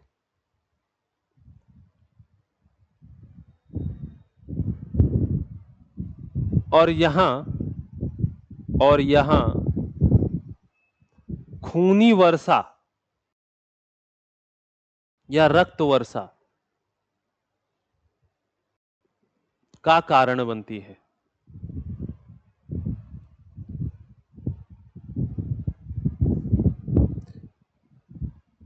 फर्स्ट पॉइंट लिखो, Scirocco is a hot, dry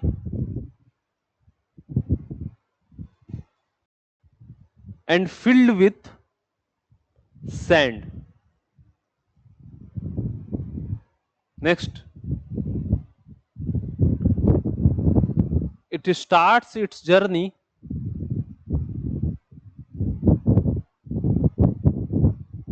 from the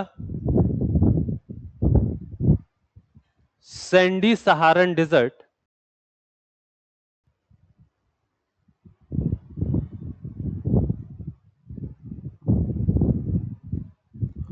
flowing through Mediterranean Sea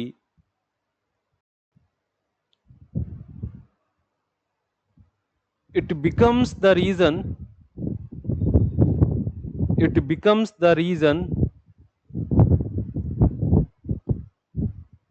for blood rain in southern Europe.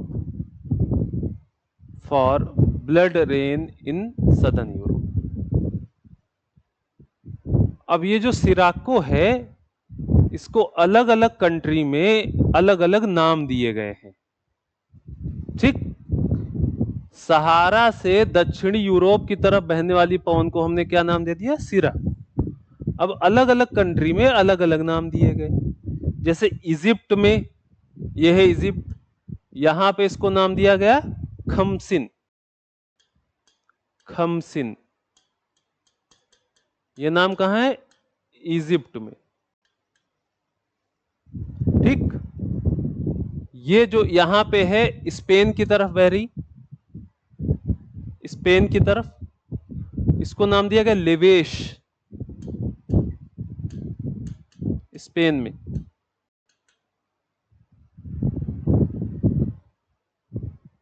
Livesh, खमसिन।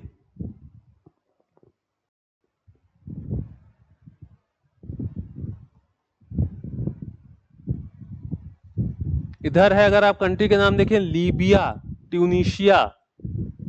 ठीक, तो लीबिया में इसका नाम है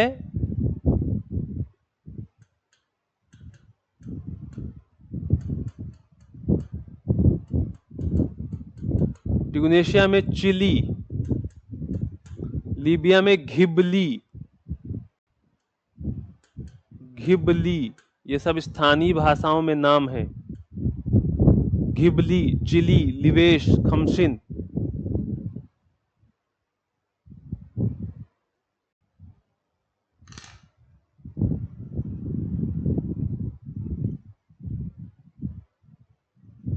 अब एक बार एटलस लाए हो तुम सब लोग, ओपन कर लो और देख लो इसको। ये मैप वाला एरिया देख लो, इजिप्ट कहाँ है, ट्यूनीशिया कहाँ है, लीबिया कहाँ है, स्पेन कहाँ है, देख लो एक बार।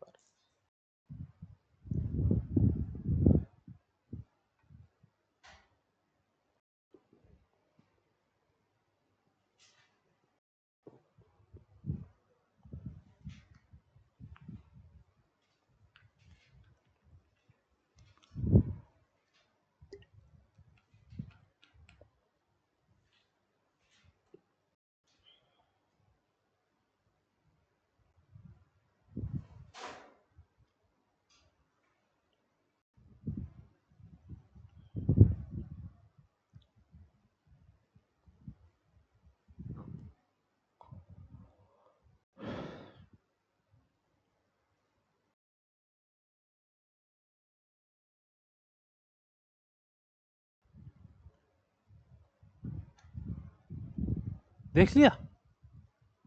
चलो अब कुछ और पवनों की बात करते हैं। एक बड़ी इंपॉर्टेंट लोकल विंड है। अच्छा, एक चीज बताओ जरा, मैंने आप लोगों को पहले एक्सप्लेन किया कि ये 30 डिग्री की बेल्ट है, समझ लो 30 डिग्री की बेल्ट है कि नहीं, और ये 0 डिग्री की बेल्ट है। इसमें पवन ऐसे चलनी चाहिए थी, लेकिन चल यहां पे कैसे रही है इतने एरिया में ऐसे। ऐसा क्यों हुआ? मैंने पहले एक्सप्लेन किया आपको कि प्राइमरी मैकेनिज्म ऑफ विंड को सेकेंडरी और टर्सरी छोटे से क्षेत्र में क्या कर देती है? ओवरराइड कर देती है। क्लियर है ना ये बात? चलो, अब एक और बड़ी इंपॉर्टेंट विंड है ये जो सहारा की तरफ से चलती है गल्फ ऑफ गिनी की तरफ। ये यहां पे गिनी की खाड़ी है, गिनी की खाड़ी, गल्फ ऑफ गिनी। तो सहारा की तरफ से गिनी की खाड़ी की तरफ चलती है, इसका नाम है हरमटन। हरमटन। इस विंड को द डॉक्टर भी बोलते हैं। डॉक्टर क्या करता है? आपकी बीमारियों का इलाज करता है ना। तो ऐसे ये जो हरमटन द हॉट विंड है, ये भी आपकी बीमारियों का, आपकी मतलब जो गिनी की खाड़ी के पास रहने वाले लोग हैं उनकी बीमारियों का इलाज करता है। आप सोचिए कैसे,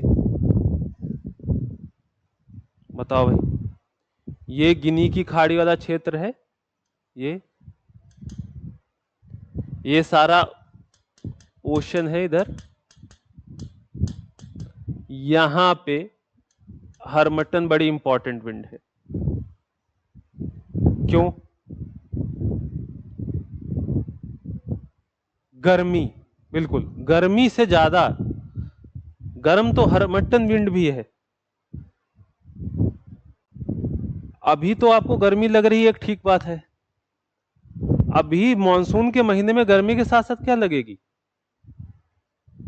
ह्यूमिडिटी बढ़ेगी, पसीना आता जाता हर वक्त। होता है कि नहीं? होता है कि नहीं? क्योंकि हवा में ऑलरेडी मॉइस्चर प्रेजेंट है, वो आपके स्वेट को क्या कर रहा है? इवापोरेट नहीं कर रहा है, क्योंकि हवा में ऑलरेडी मॉइस्चर है, तो वो क्यों आपका स्वेटिंग को इवापोरेट करेगा? आपका जब स्वेट इवापोरेट नहीं होता है तो हर टाइम पसीना आता रहता है, पसीना बना रहता है आपकी बॉडी में, और अगर ऐसी स्थिति हो तो आप बीमार होने के चांसेस आपके बढ़ जाएंगे। अब ये जो कोस्टल इलाका है, गिनी की खाड़ी वाला इलाका, यहां पे ह्यूमिडिटी बहुत होगी कि नहीं? क्योंकि इक्वेटोरियल रीजन है, विषुवतीय क्षेत्र है कि नहीं, इक्वेटर के पास से। और इक्वेटर की क्लाइमेट कैसी रहती है? हॉट एंड ह्यूमिड, गर्म एवं आर्द्र। आर्द्रता बहुत ज्यादा रहती है कि नहीं इस क्षेत्र की? तभी तो रोज बारिश होती है इक्वेटर पे। इक्वेटोरियल क्षेत्र जो है, विषुवतीय क्षेत्र, वहां पे डेली बारिश होती दोपहर के बाद। इसका मतलब आर्द्रता बहुत रहती है उस क्षेत्र। जब इतनी ज्यादा आर्द्रता होगी तो ऑब्वियस सी बात है कंडीशन सूटेबल रहने के लिए नहीं है। तो यहां के लोगों को ह्यूमिडिटी फेस करनी पड़ती है बहुत ज्यादा, गिनी की खाड़ी के आसपास जो लोग। अब एक बात बताओ, यहां की एयर में, गिनी की खाड़ी के पास जो एयर है, उस एयर में ऑलरेडी क्या है? ह्यूमिडिटी बहुत ज्यादा है, आर्द्रता बहुत ज्यादा है। इसके कारण लोगों को क्या करना पड़ता है? बीमारियों का सामना। अब अगर कुछ ऐसा मैकेनिज्म आए जो इसकी आर्द्रता को कम कर दे तो बीमारी कम होने लगेंगी। तो हरमटन विंड कहां से आ रही है? देखो कहां से आ रही है? सहारा डेजर्ट से आ रही। तो ये पूरी तरीके से सूखी विंड है कि नहीं? ड्राई है ना, इसके पास तो कोई मॉइस्चर है नहीं, ड्राई विंड है। तो जब ये ड्राई विंड इस एयर में मिक्स होगी, ये जब विंड आई हरमटन, तो इसने ड्राइनेस ऐड की इसमें अपनी की नहीं? शुष्कता। तो जब शुष्कता बढ़ेगी तो ह्यूमिडिटी क्या होगी? समझ पाए आप? क्लियर हुआ कंसेप्ट? और आर्द्रता कम होगी तो आपको बीमारियों से थोड़ा निजात मिल जाएगी। ऐसे समझो कि यहां की जो एयर है मान लो अभी बहुत ह्यूमिड है, इसमें मॉइस्चर बहुत है। अब मॉइस्चर बहुत है तो हम लोगों को क्या होगा, बहुत ज्यादा पसीना आएगा, क्योंकि हमारा जो पसीना है ये सोख नहीं पाएगी, इवापोरेट नहीं कर पाएगी। अब इस क्लास की एयर में कोई बाहर की एयर आके मिक्स हो जाए जो कि बहुत ड्राई हो, तो ओवरऑल अब जो एयर होगी उसकी ह्यूमिडिटी क्या हो जाएगी, कम हो जाएगी कि नहीं? समझ पाए बात?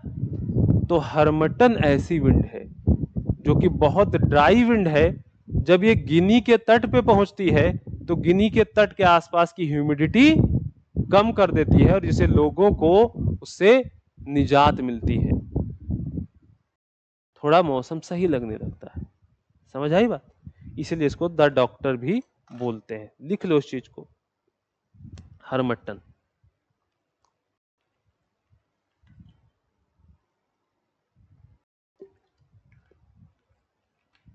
सहारा रेगिस्तान में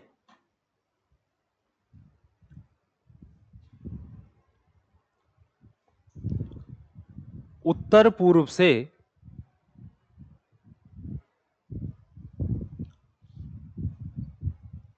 अफ्रीका के पश्चिमी तट, ब्रैकेट में गिनी की खाड़ी, अफ्रीका के पश्चिमी तट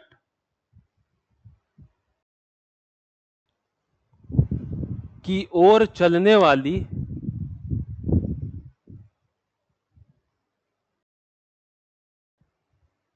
गर्म तथा शुष्क पवन को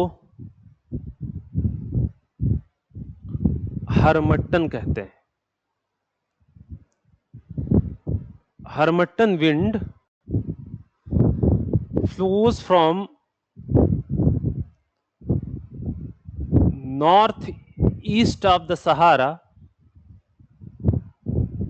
desert towards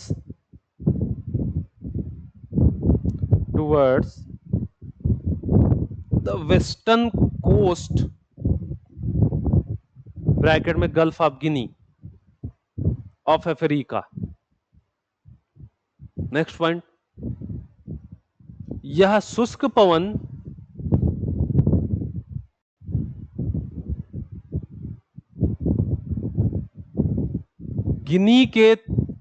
गिनी की खाड़ी के तटीय इलाकों की, गिनी खाड़ी के तटीय इलाकों की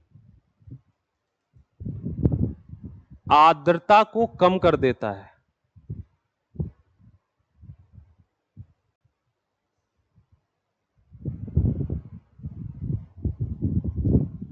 जिससे यहां का मौसम स्वास्थ्यप्रद हो जाता है। इसीलिए इस पवन को डॉक्टर भी कहा जाता है। सुहावना, जैसे अभी बाहर उत्तर प्रदेश में लखनऊ में है, होने वाला है ना, इसीलिए इसको द डॉक्टर भी कहा जाता है। देखो, this wind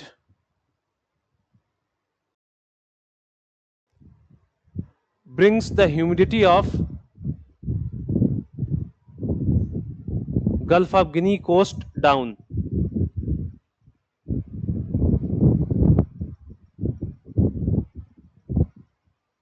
And thus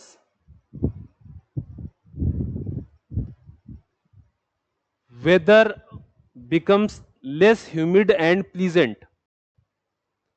Weather becomes less humid and pleasant. That is why this wind is also called the doctor. The doctor.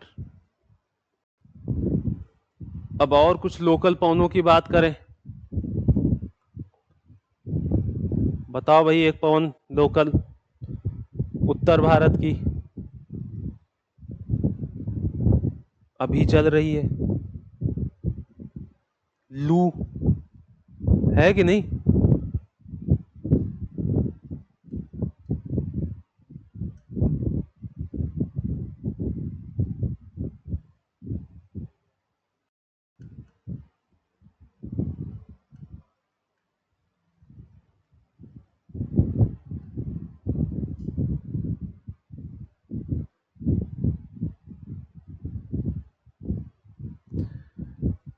Bharat के उत्तरी क्षेत्र में, इस एरिया पे, पूर्वी राजस्थान से होते हुए, उत्तर प्रदेश होते हुए, बिहार होते हुए, पश्चिम बंगाल की तरफ ये पवन बहती है लू। ये कैसी होती? गर्म और ड्राई होती है, मॉइस्ट होती है, शुष्क होती, आर्द्र होती है। शुष्क होती है ना, हॉट एंड ड्राई विंड होती है। ठीक है, उत्तर भारत में फ्लो होती है। साल भर फ्लो होती है क्या?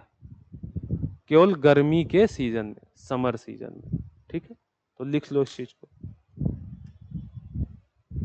Hot and dry wind, summer season, north India, उत्तर भारत।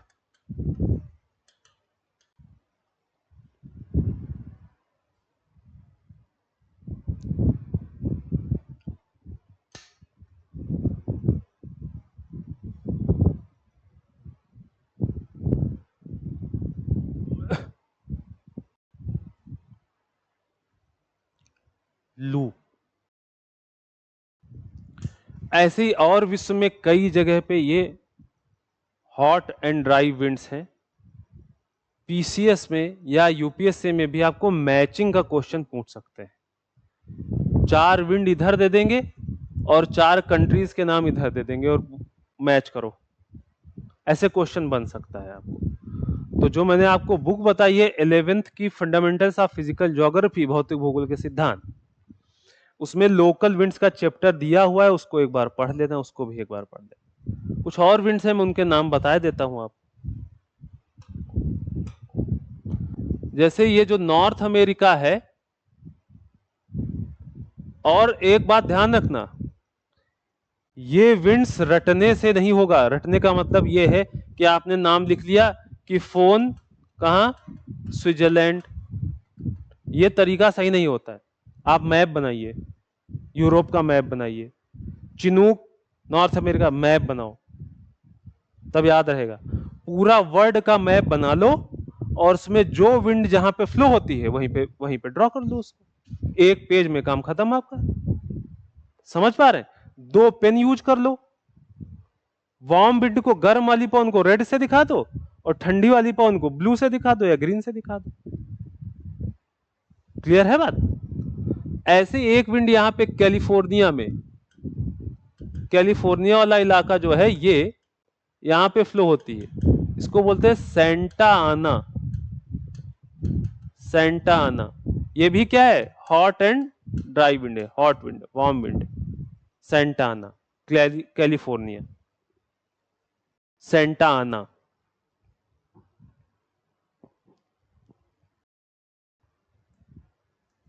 ठीक है। जापान में, जापान में भी ऐसी एक हॉट विंड है जिसका नाम है योमा। योमा।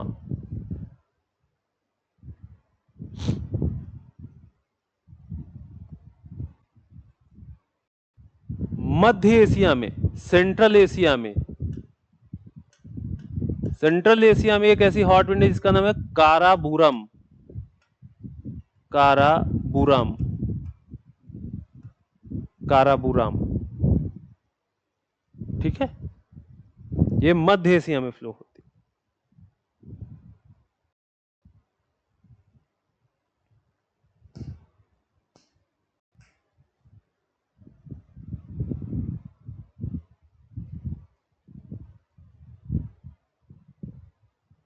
चले आगे। अभी तक जो भी लोकल विंड्स आपने देखी, ये सारी कैसी विंड्स थी? हॉट विंड्स थी। अब हम लोग कोल्ड विंड्स की बात करते हैं, कुछ स्थानीय पवनें जो ठंडी हैं। कोल्ड लोकल विंड्स, एक बड़ी इंपॉर्टेंट इसमें विंड है,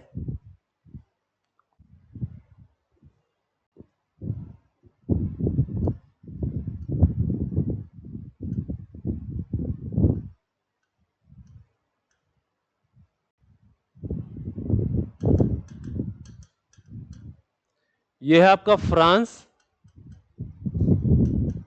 फ्रांस में या सदर्न यूरोप के पार्ट में ये विंड बहती है किधर से किधर की तरफ?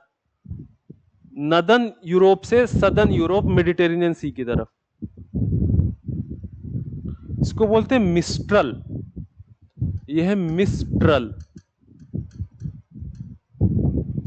ये मिस्ट्रल विंड बहुत ठंडी विंड होती है। ठीक है, क्लियर? अगर आप मैप को ढंग से देखते हो तो यहां पे एक वैली है, रोन वैली, रोन घाटी। रोन घाटी, मिस्ट्रल विंड रोन घाटी में फ्लो होती है, रोन वैली। किधर से किधर? नॉर्थ से साउथ की तरफ। ठीक है, कैसी विंड है? ठंडी विंड है।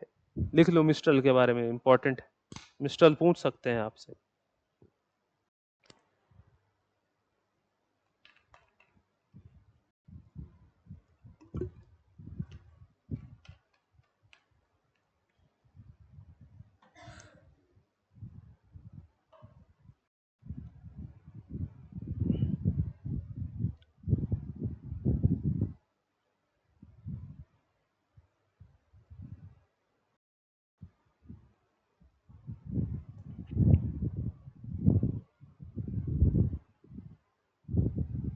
ठीक है, एक और ठंडी विंड है जो यहीं पे बहती है, थोड़ा इधर के साइड, इटली और एड्रियाटिक सी की तरफ। ये है बोरा। ये भी क्या है? कोल्ड विंड है, नॉर्थ टू साउथ चलती है। किस एरिया को अफेक्ट करती है? Italy, Yugoslavia.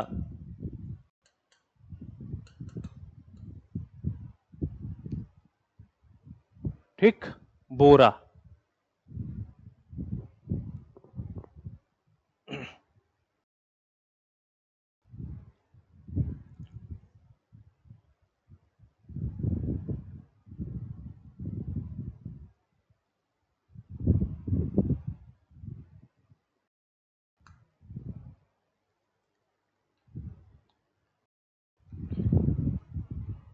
तो दो इंपॉर्टेंट ये हो गई आपकी, मिस्ट्रल और बोरा।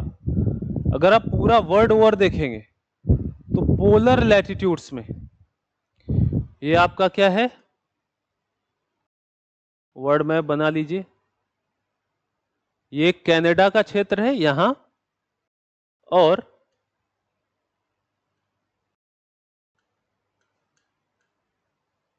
ये यूरेशिया का क्षेत्र है पूरा। ठीक, यहां पे और साइबेरिया वाले क्षेत्र में, यहां पे ये साइबेरिया वाला क्षेत्र और एक कनाडा वाला क्षेत्र। यहां पे भी पोल्स की तरफ से, ध्रुव की तरफ से दक्षिण की तरफ स्थानीय स्तर पे कुछ पवनें चलती हैं जिनकी गति भी बहुत तेज होती है, और ये बहुत ज्यादा क्या होंगी? गर्म होगी, ठंडी होगी? ठंडी, क्योंकि पोल ध्रुव की तरफ से चल रही। तो बहुत ठंडी विंड जो कि साइबेरिया और कनाडा के क्षेत्र में उत्तर से दक्षिण की तरफ स्थानीय स्तर पे फ्लो होती हैं, इनका नाम है ब्लिजर्ड।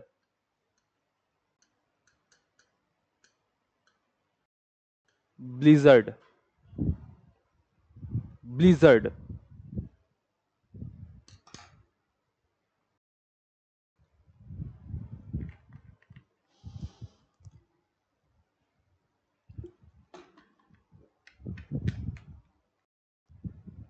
अब लिख लो ब्लिजर्ड के बारे में। यह बर्फ के कणों से युक्त, यह बर्फ के कणों से युक्त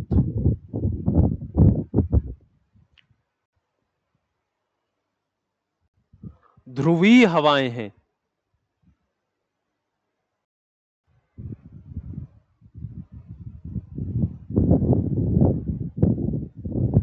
next point, these winds are found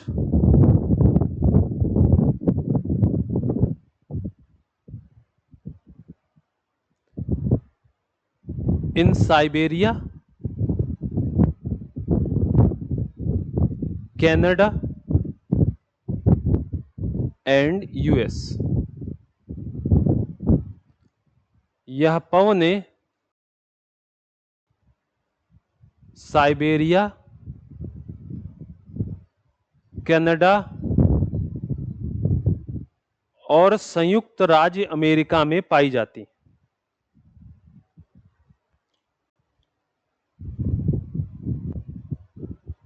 अब जब ये चलेंगी तो जिस क्षेत्र पे ये पहुंचेंगी उसके तापमान को क्या कर देंगी, बहुत तेजी से नीचे गिराएंगी, फ्रीजिंग पॉइंट के भी नीचे चले जाएंगे। तो लिखो, इनसे प्रभावित क्षेत्रों का तापमान हिमांक बिंदु से भी नीचे चला जाता है।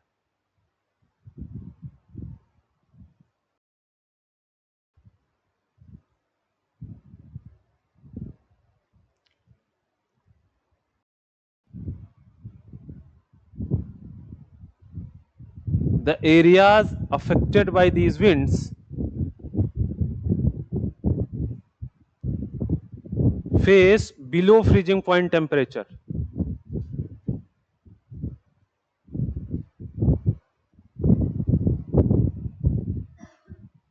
In Siberia, they are also known as buran. Siberia में इनको बुरान नाम से भी जाना जाता है।